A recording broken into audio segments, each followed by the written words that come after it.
Sortie officielle de la 7e promotion PLD du MDE Business School. Les nouveaux diplômés sont désormais dotés de l'expertise métier qui les aidera à développer des compétences managériales innovantes. Journée porte ouverte de l'ONG Confrères Journalistes de Côte d'Ivoire. Les journalistes se sont imprégnés des réalités de la structure étatique Bénet. Et puis, dans le cadre de la cohésion sociale en Côte d'Ivoire, le médiateur de la République s'adresse aux guides religieux.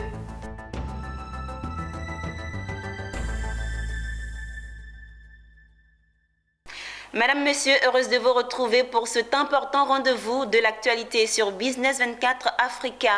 Depuis 2015, M2 Business School dispense en Côte d'Ivoire le programme for Leadership Development en collaboration avec l'IESE Business School de Barcelone, classé numéro 1 au monde pour la 6e année consécutive en Executive Education. Ce samedi à Abidjan, la 7e promotion de ce programme standard international a fait sa sortie officielle. Ces nouveaux diplômés sont désormais outillés. Le point avec Pierre Tebeu et Richard Akeke. Ils sont 45 auditeurs issus de la 7e promotion à recevoir ce jour leur parchemin. Après 9 mois intenses de formation axés principalement sur le développement des compétences managériales et de leadership, l'analyse des décisions, de situations d'affaires, du coaching et autres systèmes d'information, le temps est venu pour cette cuvée 2021 du programme for Leadership Development de se voir distingués. Ils ont eu à faire des études personnelles des cas avant chaque session. Au final, 9 sessions de 2 et 5 jours sur 9 mois, dont 220 heures de cours. Programme qui est un standard international. On n'invente pas. Ce sont des choses qui ont été expérimentées sous tous les cieux et qui ont apporté la preuve de leur efficacité dans le domaine de l'apprentissage des adultes. Donc l'objectif, c'est faire en sorte que ceux qui viennent et qui vivent ce programme-là soient transformés professionnellement et personnellement. Ils acquièrent un mode de réflexion, une manière d'aborder les choses. Et disons que le fil rouge qui court à travers le programme, c'est l'exercice de la prise de décision. Sur la base de son expérience personnelle, chaque participant a été appelé à se fixer des axes de progression et du plan d'action visant à perfectionner son style de management, à affiner sa perception et son analyse des problèmes liés à la gestion des organisations et à améliorer son processus de prise de décision. Cette formation est vraiment très particulière. Elle est beaucoup axée sur l'être humain, la connaissance de soi-même, la connaissance de l'autre, être aussi au service de l'autre. Elle est très enrichissante. Au-delà des aspects techniques de la gestion, je vais parler de la finance, de la comptabilité, il y avait cette partie qui était vraiment basée sur la connaissance de soi et être au service de l'humain. Aujourd'hui, je comprends que nous venons, par cette occasion-là, de signifier à tout notre environnement que désormais nous sommes des porteurs de changement dans notre environnement. Donc il nous appartient de prendre toutes les dispositions pour impacter positivement aussi bien nos collègues sur le plan professionnel, mais que nos familles sur le plan de l'organisation. Tous ces outils que nous avons pu recevoir puissent porter des impacts comme nous le souhaitons. Cette cérémonie riche en émotions a été sanctionnée par la remise de diplômes aux 45 auditeurs de la cuvée PLD 2021. Ce programme est réalisé en collaboration avec l'IESE Business School de Barcelone et a pour objectif principal d'aider les participants à développer des compétences managériales et de leadership. Au terme de la cérémonie de la 7e promotion du programme M2 Business School, nos reporters ont recueilli quelques réactions. Je vous propose de les écouter. Le PLD 2021 est un programme pour managers. Déjà, c'est un programme assez enrichissant. C'est un programme de renommée internationale et ça a été une aventure pour moi, une aventure exceptionnelle. À ce programme-là, on a pu rencontrer diverses personnes, échanger avec des managers et un corps professoral qui est vraiment de renommée internationale. Je suis très heureuse parce que cette formation a été très enrichissante pour moi. C'était une très belle aventure humaine Et puis aussi, je me sens tellement privilégiée parce que mes patrons m'ont permis de participer à cette formation qui m'a fait me redécouvrir moi-même comme personne et qui m'a montré comment je peux orienter ma façon de penser. Ce programme, c'est sa capacité à transformer des personnes. C'est sa capacité à faire de nous des meilleures personnes, des personnes qui aujourd'hui savent exactement ce que la société attend de nous. Et je pense que ce que nous avons appris ici fera de nous désormais de meilleures personnes dans la gestion de la seconde moitié de notre vie. L'ONG Confrères journalistes de Côte d'Ivoire était récemment dans les locaux du Bureau national d'études techniques et de développement à Abidjan. Il s'agissait pour les journalistes de mieux connaître cette structure étatique. La rencontre a eu lieu au Centre d'information géographique et du numérique du Bénet à Abidjan, Cocody. Konena Nourgo et Richard Akeke nous en parlent. Bien s'informer pour mieux éduquer. C'est l'objectif de la rencontre de ce jeudi 11 novembre 2021 entre les journalistes et la direction du Bureau d'études techniques et de développement Bénet. Une rencontre initiée par l'ONG Confrères journalistes de Côte d'Ivoire, CJCI. Selon le directeur général, le Bénet est une société de l'État ivoirien ayant pour mission l'assistance conseil, la conception et l'étude de terrain. Également le suivi et contrôle des projets dans tous les domaines de développement. Il compte plus de 500 experts, 1442 agents travaillant sur plus de 200 projets par an. Le Bénet a une expérience de 43 ans. En 2020, le bureau a réalisé un chiffre d'affaires excédentaire de plus de 42 milliards de francs. Il couvre à ce jour 16 pays de la sous-région. Au terme des échanges, le président de l'ONG CJCI s'est dit satisfait des informations fournies par la direction. Compte que le Bénet était une structure méconnue du grand public et nous, les journalistes, qui sommes chargés d'éclairer la lanterne de ceux qui ne savent pas justement, il était important que nous-mêmes nous soyons informés sur le système de fonctionnement du Bénet. C'est pour cela que nous avons sollicité cette journée porte ouverte et nous repartons vraiment satisfaits des informations qui nous ont été données. Nous nous sommes rendus compte que le Bénet était une structure qui était véritablement outillée et qu'il y avait beaucoup de rumeurs.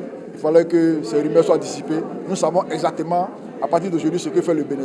Quant au directeur du Bénet, il a réitéré sa disponibilité pour ce genre de rencontre. Nous sommes très heureux aujourd'hui d'avoir pu recevoir tous ces journalistes. Et l'objectif également, c'est de dire que nous sommes une institution ouverte et pour leur dire qu'il n'y a vraiment pas de souci, ils peuvent toujours venir à l'information s'il y a des questions ou s'il y a des précisions qu'ils ont besoin d'avoir sur tel ou tel projet. La rencontre a pris fin par une visite du studio Bénet regroupant les innovations technologiques de l'établissement. Parlons éducation à présent. Dans cette édition, l'ambassade des États-Unis a procédé à la remise de diplômes aux participantes du programme scientifique Girls STEAM Camp. Ce programme vise à former des jeunes lycéennes dans les domaines de la science, l'ingénierie, la technologie et les mathématiques. Mireille Abalé et Doumbia Ayouba y ont pris part. Extraire de l'ADN, fabriquer un robot ou encore créer des objets avec une imprimante 3D, ce sont les prouesses de 30 lycéennes du programme STEAM Camp 2021. Venues des 4 coins du pays, ces jeunes filles, âgées de 15 à 19 ans, ont reçu leur diplôme de participation des mains du représentant de l'ambassadeur des États-Unis. Elles ont fait montre de leurs acquis au cours de cette cérémonie qui a eu pour cadre le centre américain à l'université Félix Houphouët-Boigny d'Abidjan. On ne savait rien déjà et maintenant on pourra apporter un autre plus à nos camarades qui n'ont pas participé à cette formation. Cette cérémonie de récompense fait suite à un bootcamp de 4 jours. 4 jours de formation au cours desquels elles ont été initiées à la robotique, aux énergies renouvelables, la chimie, l'électronique, afin de leur insuffler le goût de la science et de ses différentes applications dans la vie au quotidien. Le représentant de l'ambassadeur des États-Unis a tenu à réitérer l'engagement de son pays à soutenir la jeune fille afin d'exprimer son potentiel scientifique et technologique. Avancer les priorités du gouvernement et des peuples ivoiriens dans le domaine d'éducation et bien sûr dans le domaine de l'avancement des filles et des femmes. Faisant le bilan du STEAM Camp qui met en lumière de brillantes lycéennes, les formateurs ont rappelé l'importance de la scolarisation de la jeune fille. Et l'objectif, c'est de révéler au monde qu'il y a des filles brillantes, bright girls, des filles brillantes dans leur domaine. Elles sont aussi brillantes que les hommes, mais elles sont cachées. Nous voulons les révéler au monde. Elles ont réalisé pendant ces 4 jours, du 2 novembre au 5 novembre, des merveilles, de merveilleuses expériences. La fabrication de robots, le montage de la programmation de robots. Les sciences et la technologie propulsent le développement des peuples et des nations. C'est dans cette optique que l'ambassade des États-Unis en Côte d'Ivoire a initié depuis 6 années les camps STEAM qui visent à promouvoir les sciences, la technologie, l'ingénierie, les mathématiques chez les jeunes filles. Après le volet éducation, intéressons-nous à la cohésion sociale. À l'occasion de la 25e édition de la Journée nationale de la paix, le médiateur de la République, Adama Tounkara, a initié une rencontre à laquelle était convié le collectif des religieux pour la paix. Il leur a transmis un message de paix et de vivre ensemble qu'ils devront apporter dans leurs différentes communautés pour justement favoriser la cohésion sociale en Côte d'Ivoire. Les dignitaires religieux sont envoyés en mission dans leurs différentes congrégations où ils auront la tâche de transmettre un message d'amour et de fraternité. Un message qu'ils ont reçu du médiateur de la République, Adama Tounkara, lors d'une rencontre organisée à l'occasion de la 25e célébration de la Journée nationale de la paix. Il a prié ses hôtes d'être des ambassadeurs du vivre ensemble et souhaité que cette rencontre, qui marque le début de plusieurs autres, soit un signal fort vis-à-vis des populations vivant en Côte d'Ivoire dans la consolidation de la paix. Pour lui, toutes les religions communautaristes ont une valeur cardinale qui est la paix. Comme vous le savez,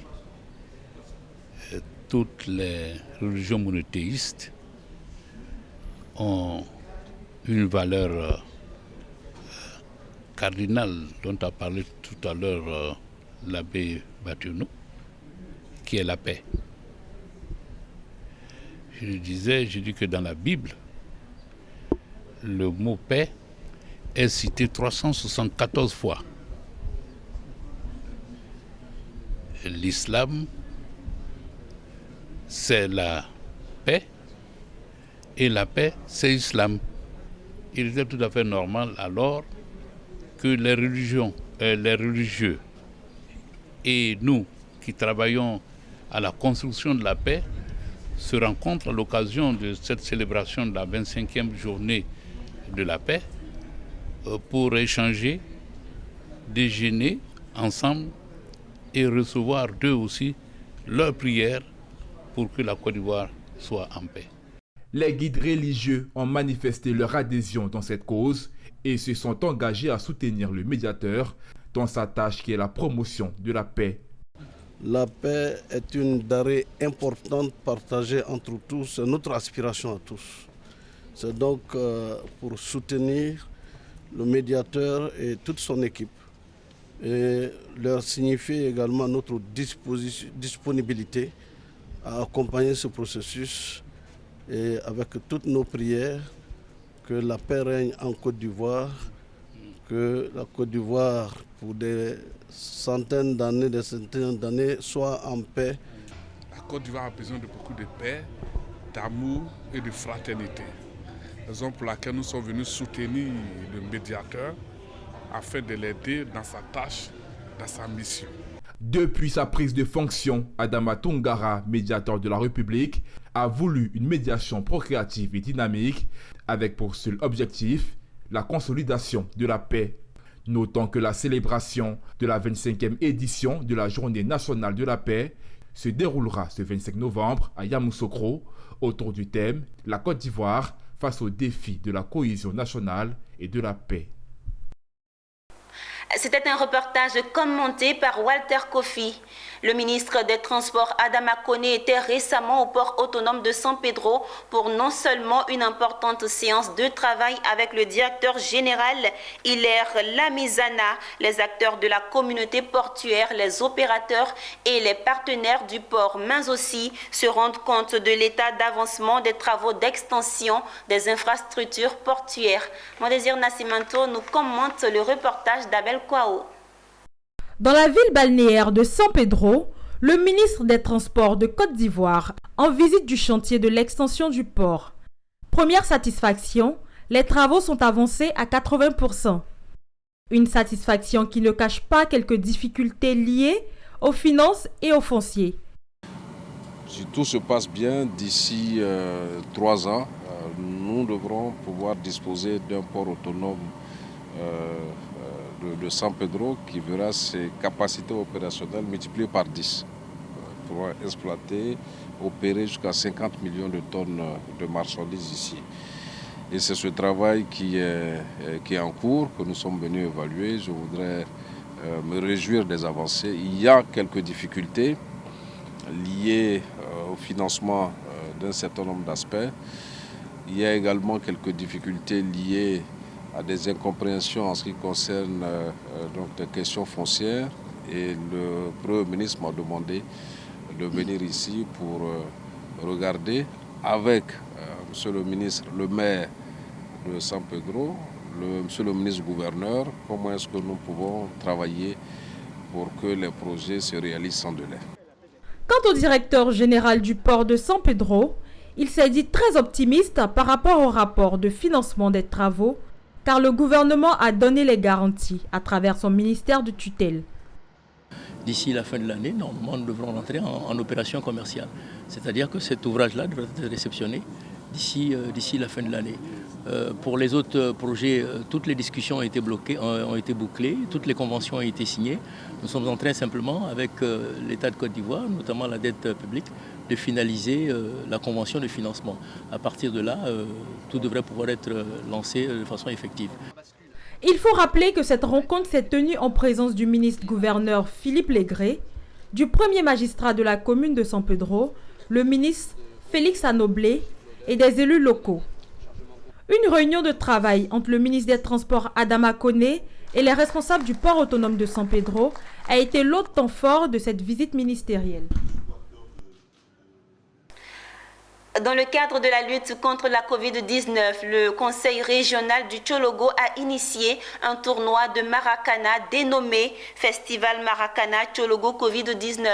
Cette action vise à apporter une contribution significative aux actions du gouvernement relativement à la sensibilisation et à la prévention contre la pandémie qui fait des ravages dans le monde entier. Une séance de vaccination et de distribution de masques ont meublé cette première. Daouda Ouattara et Walter Kofi.